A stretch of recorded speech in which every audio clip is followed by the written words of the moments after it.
Welcome back, everyone. Today, we can talk about something very important for real estate investors. And many of the real estate investors over the years still have not gotten it right how to analyze a rental property. So, this is the masterclass. We can talk about rent to value ratio, we can talk about capitalization rate, cash on cash return, and finally, the total ROI, total return on investment. We can take a very deep dive in each of the terminology. We can do around a 10 to 15-minute module on each formula.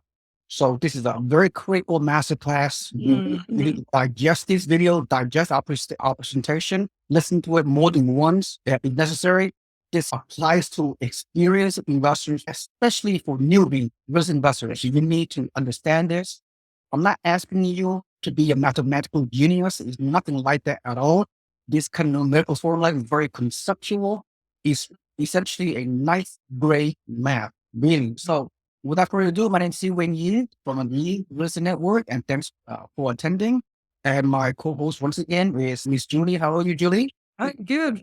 Good morning, Seewing. Thank you. As I alluded on many of our videos, Julie is one of our network investors within my investment club. She's a late bloomer, if you will, in real estate investing. She's a baby boomer also, just like me. I tell you, she scaled her portfolio amazingly a few years ago in the Midwest market.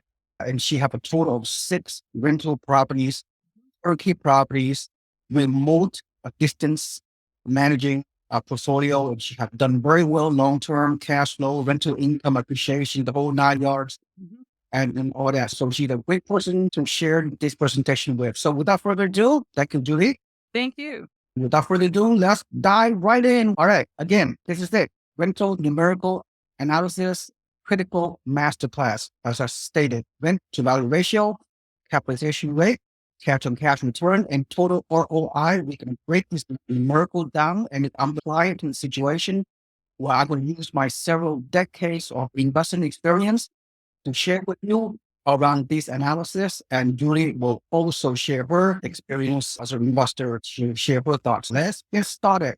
And definition, I'm not going to spend too much time on it. This is a sort of a technical definition, but I'll break it down for you. Once you replay this video, pause, you can watch multiple times, whatever is necessary to digest this information.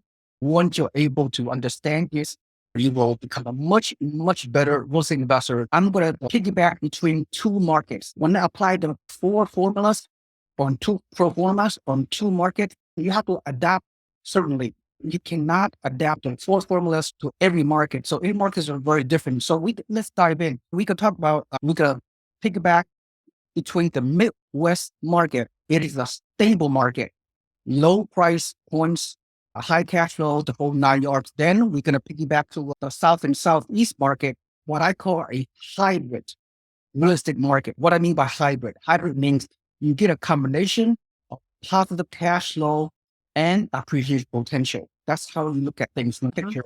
And some of you are asking me, how come there's a lot of areas in the US we didn't talk about Seewing? I say there's a market where we call it a cyclical market. That market is mainly on the western region of the US, where the numbers does not make sense according to my formulas. And the reason why, because it's a very high price up and down market like California or Seattle, Northwest, Las Vegas, maybe even Boston just a little bit, and Phoenix, Arizona, and Colorado. The western region market is very cyclical. The numbers does not make sense. So I'm not going to talk about that. All right. Okay. So far, so good, Julie. Sounds good. No, that's a great. I'm glad you're actually going to be going over the different rates in detail because it does help any investor. In fact, I'm taking copious notes too, because some of these things I've used it a lot when I was analyzing my properties, but then when you're not doing it on a regular basis, you forget. So I think it's great that you're going to go over this. Even you, as a relatively experienced real estate investor, and you will need to get back to basics and understand the importance of these formulas. Before I dive into any of these specific modules, it's important that not one of these 4 formulas is a determining factor. You have to incorporate these 4 formulas combined from a holistic level, and then you'll make an informed decision accordingly, right? So Correct. So let's go over the rent to value ratio. The rent to value ratio, historically speaking, the benchmark. When I say the benchmark is, you know what I mean by benchmark, right? This is the ideal scenario. Right. The benchmark for rent to value ratio is 1%. What do I mean by that? So it's very simple. You don't even need to calculate. Rent to value ratio is, when I say 1%, is 1% multiplied by the purchase price. It is that simple. Correct. If you buy a property for, in this case, 100,000, 1% multiplied by $100,000 equals what? $1,000. $1,000. That $1,000 signifies a gross monthly rent.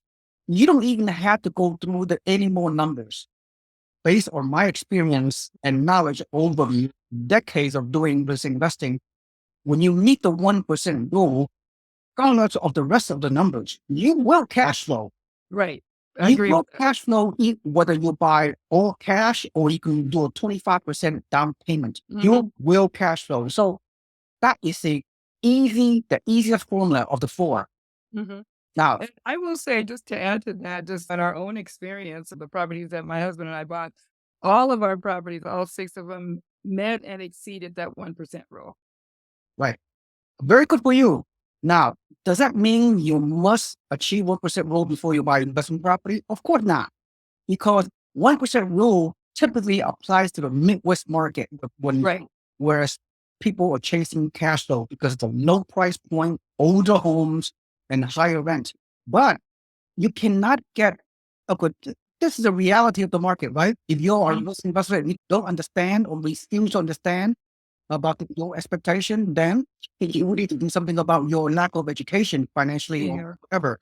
The 1% rule may not apply to the hybrid market, such as right here in the South and Southeast, right? When you talk about Florida, Texas, Georgia, North Carolina, and whatever, right?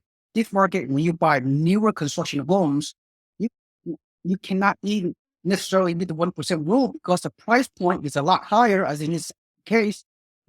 This new construction, 3-bedroom, 2-bath, whatever, is like around, let's say, 299,000. 1% multiplied by 299K, the rich value ratio, you're not going to get $3,000 monthly rent on this price point in the South and Southeast hybrid market.